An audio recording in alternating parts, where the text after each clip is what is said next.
My name is Diane Loeb, and I am I think I'm gonna move let's see, here we go.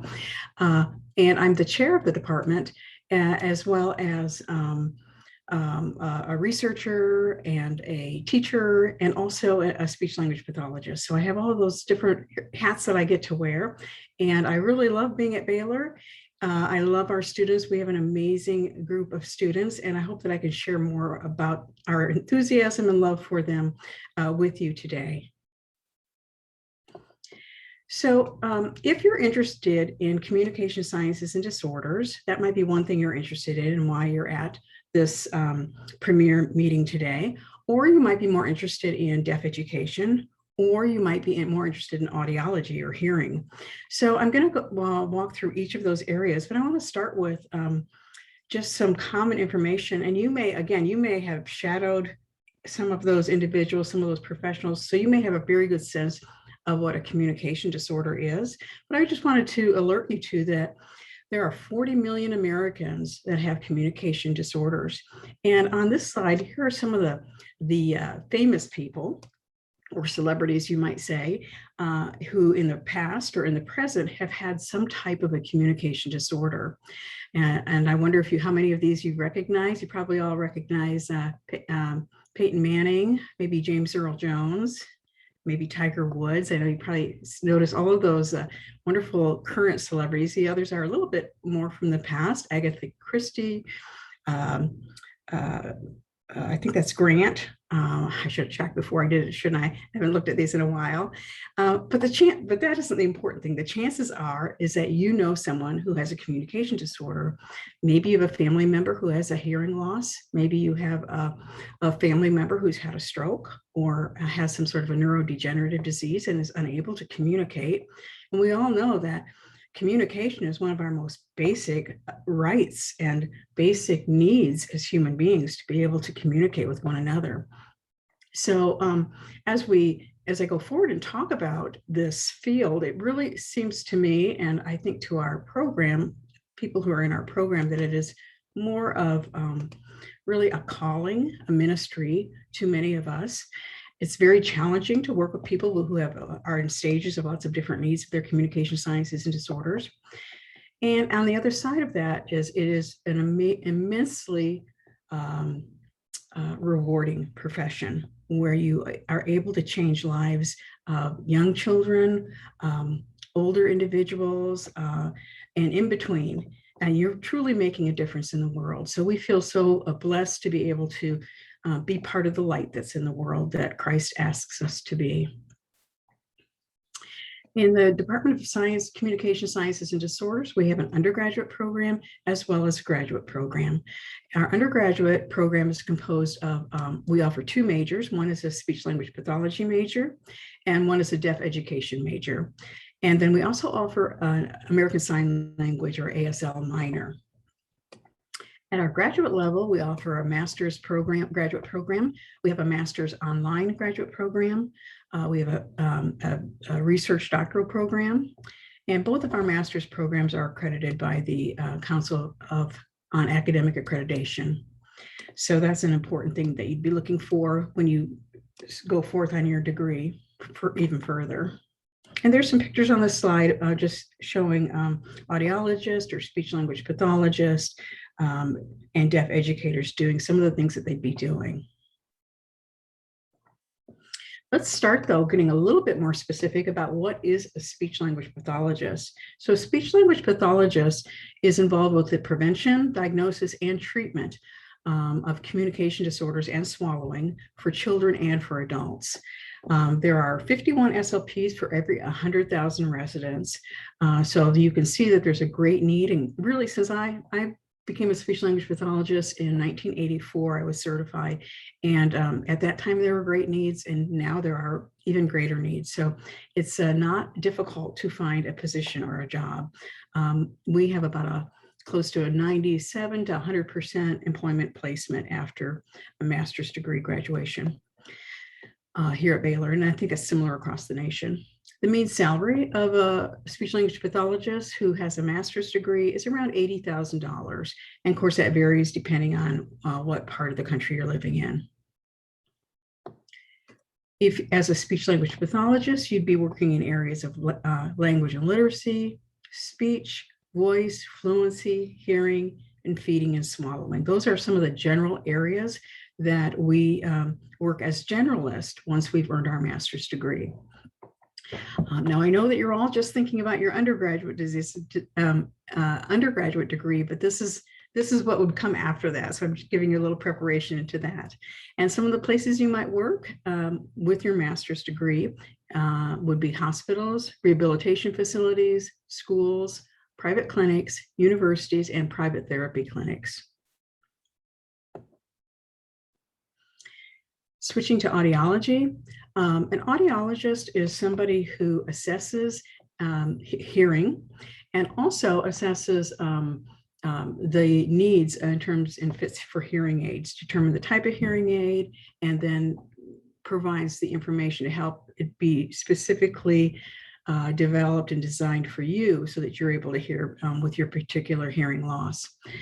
There are a few different kinds of hearing losses: sensory neural, conductive, which affect different areas of the brain and different mechanisms of hearing. Auditory processing disorder is a type of a disorder that's been identified in audiology that's related to some language and learning deficits. Then we also, audiologists again would do the hearing testing, the hearing aid fitting, auditory training, speech reading therapy, and also any kind of specialized training.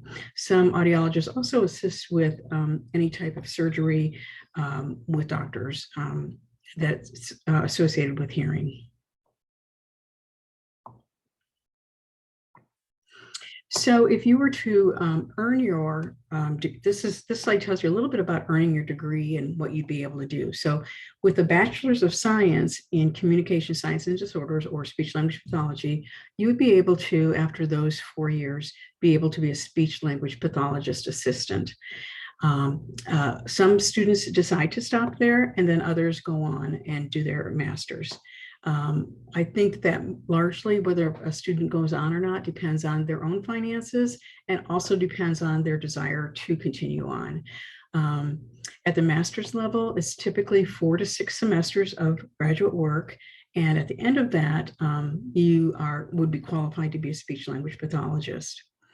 Some people who earn their bachelor's of science, they then want to go into audiology and not speech language pathology. And to do so, you need to earn a doctorate of audiology or an AUD. So that typically be 3 more years of graduate work after your bachelor's, plus 1 year of residency. And then you would have your AUD and be able to practice as an audiologist. And then PhDs are in great need of our field. We currently right now are leaving about 25% of our faculty positions vacant across the country. So there's really a great need for us to be producing more PhDs, and our program, Baylor CSD, was just approved to begin its PhD program. So if you're really interested in pursuing clinical work and science, it's a great avenue to take. And you could go after your bachelor's into a PhD, or you could do a MS, then a PhD, or a combined MS and PhD. So, and that's typically about, after your bachelor's, it's typically about, I would say 6 years if you go, if you're going to get your master's along the way. So that's kind of the time frame. I hope that provides some information for you on what to plan ahead for. Now I'd like to switch over to deaf education majors. We have 2 professors on our campus who are deaf and who provide really wonderful cultural experiences for our students. We also have 2 of our ASL faculty are hearing and expert signers. This major in our department prepares students to become classroom teachers for deaf and hard of hearing children, and also prepares students for state certification to teach children who are deaf. And that could occur right after your bachelor's degree if that's something that you are interested in doing. Careers include working in a K through 12 setting or an early childhood program, and with some additional certification, you can teach ASL at the high school level. American Sign Language, I don't expect that you would have misconceptions about it, but there are some misconceptions in the public about American Sign Language. It is recognized by our department as a bona fide language and by some programs across the country as well. American Sign Language is a visual gestural and a very multi-layered language. It has its own syntax and grammar, and phonology and morphology. And students can take levels 1 through 4 as undergraduates. We're currently developing higher levels for students who are more advanced. And they can take that to fulfill a language requirement if their major falls under the Robbins College, pre-social work, pre-nursing, pre-business, or linguistics. So if you think you're going to be working with individuals who are deaf or hard of hearing, it's a great tool to have. And oftentimes in speech language pathology, we're using sign language. We might use sign language with children who are nonverbal for at least until they start becoming more verbal, because obviously you have to have your communication needs met. So you have to find a way to communicate with an individual. There are some really great things happening in Baylor CSD. Just in the last 5 years, we've had massive changes. We have a new state-of-the-art facility with new research labs and new clinical expansions occurring. We also have a current renovation that's happening that will expand our autism spectrum disorder program. We've expanded our graduate program to include an online program, and also, whereas we used to be able to take about 36 of our undergraduates, now we can take up to 100. So we're very excited about having a larger graduate program with more faculty to serve them, and just being able to increase our service to the community. So that's been a huge blessing to us. And that was all as a result of a donor who came alongside us and provided us a transformational gift. We've had a creation of new clinics. We now have a concussion clinic, a concussion management clinic, and also a feeding and swallowing clinic. So those are 2 new areas that we've been hiring faculty to be able to help our students learn more about. We also have new technology in our clinic and also in our research labs that ranges from virtual reality to eye tracking to EEG work. So there's lots of potential, and we really would encourage you as future undergraduates, when you are here doing your undergraduate work, we want you working in our research labs. So we feel it's a great way to get you excited about research. And being a speech language pathologist or an audiologist or deaf educator is more than being a technician. It's really being able to problem solve and critically think through issues. And we do that, start early with you by inviting you into our research labs. We also have an ASL club. I think you can see that picture, the largest picture there. The first one is a picture of our ASL club. It's very active, and it's work with the community.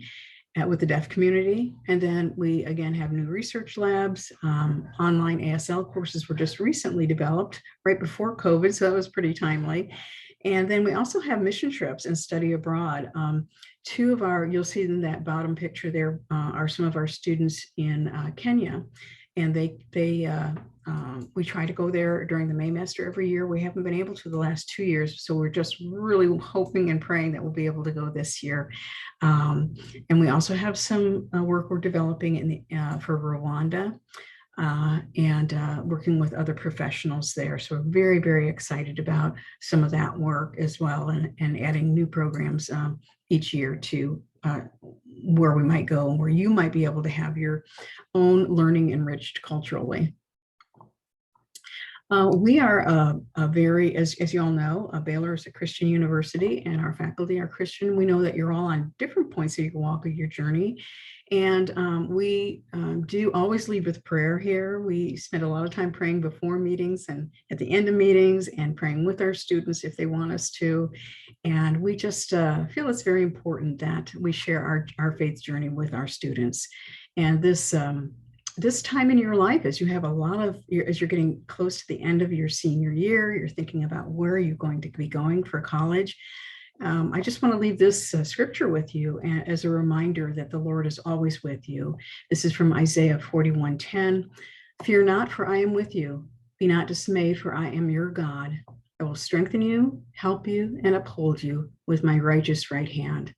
And we're reminded constantly, especially in these very uncertain times, that God is in control and he is taking care of all of us. He has all of us in his hands. So I find a lot of solace and confidence and power in Isaiah 41:10, and I hope that you will as well. So that's my presentation for now. I'm happy to entertain any questions you might have. And my email is on this slide too. If you want to reach out to me, I'm happy to email with you. I'm very responsive to email, much more than to telephone calls. So email is the best way to catch me if you'd like to talk about anything. Thank you. Yes, awesome. That was great. We do have a couple of questions in the chat. So our first question we have is, do you know what the mean annual salary of a speech pathology assistant is? Well, how interesting that you would ask. I think this is a God incidence, because right before I got on this call, I looked up, I Googled what is the average assistant of a couple of things, because I only have the SLP. So I do have that. I did just look that up. So great question. And I didn't plant you in the audience. You have to make sure other people know that. Let me bring up my other screen here so that I can see what that is. I think it's 52,000, but just let me verify. And of course, Don't you love when that happens? You like prepare just for that one question and it comes and you're like, I know. Yes. Well, actually, I prepared for what's the average salary of a professor, what's the average salary for a deaf educator, what's the average salary for AUD, because I just knew, I don't know how I knew, but I think it was just a little message from God. But no, average salary, if you just put into your search bar, that you'll see it says $52,561, and there's going to be a range where it says the bottom 10% make 40,000, the top 68,000, and that's with a bachelor's degree. Nice. So Lainey Springer asks or says, I am very interested in working as an SLP in a hospital setting. Is there an opportunity while attending Baylor to intern at a hospital, or another way to get that experience while still being a student? That's a great question, Lainey. COVID has made things a little bit difficult for our students who are more interested in medical or hospital settings. We do try to make sure that our students do have our master's level students do have the opportunity to do a medical school internship, if at all possible. I mean, there are some students who don't want to do that, but then we have to find a different kind of an adult placement for them. But we find that with COVID, more and more hospitals are requiring our students to have vaccinations, and the university is not mandating that. So, but the place where you might do or want to be at, a medical place, might require you to do that, and that we have to be a personal decision as to what you made, what you decided. So that's made things a little more complicated. But the answer to your question is yes. We do feel it's important that all of our students get a medical internship setting. I would say it happens most of the time, but it doesn't happen all the time, because some students don't want to go into a medical setting. Nice. And so Lily asks, I'm guessing this is how many students are in the typical SLP class? That's a great question. We admit 3 times a year. We admit for fall, spring, and summer. And we in total, and we are an accelerated math. Oh, are you asking about bachelor's or undergrad? I should ask. I'm going to assume undergraduate. Oh, I'm sorry. I was going on about graduate. In our undergraduate program, we have a little over 300 students, and that's spaced out across freshman, sophomore, junior, senior. Our junior, senior classes typically have around 50 to 60 students. Cool. And so your average regular class size is probably around how many students by the time you get to your junior and senior years? I would say around 40, because we tend to add students on. We have smaller freshman and sophomore classes, but then more people join and want to major in this major around their junior or senior year. They've made some decisions or different career moves. Cool. And then this is probably going to be our last question. This is Kate. She says, how large is the Communication Sciences and Disorders Department? Gosh, what a great question, Kate. So you mean with PhD, master's, and bachelor's, all of that? I can do the math pretty quick. Is that, or did we just She answer? didn't specify, so let's Okay. do like undergraduate and then like total number. Okay, undergraduate, a little over 300. The master's residential, around 100. The master's online, around 400. And our PhD, we just started this year, we have 2 students. And that won't get better. I don't anticipate that getting bigger than 16. Okay, cool. All right. Well, I hope we answered all of your questions. I just want to go ahead and say thank you again to Dr. Loeb for attending and speaking about your department.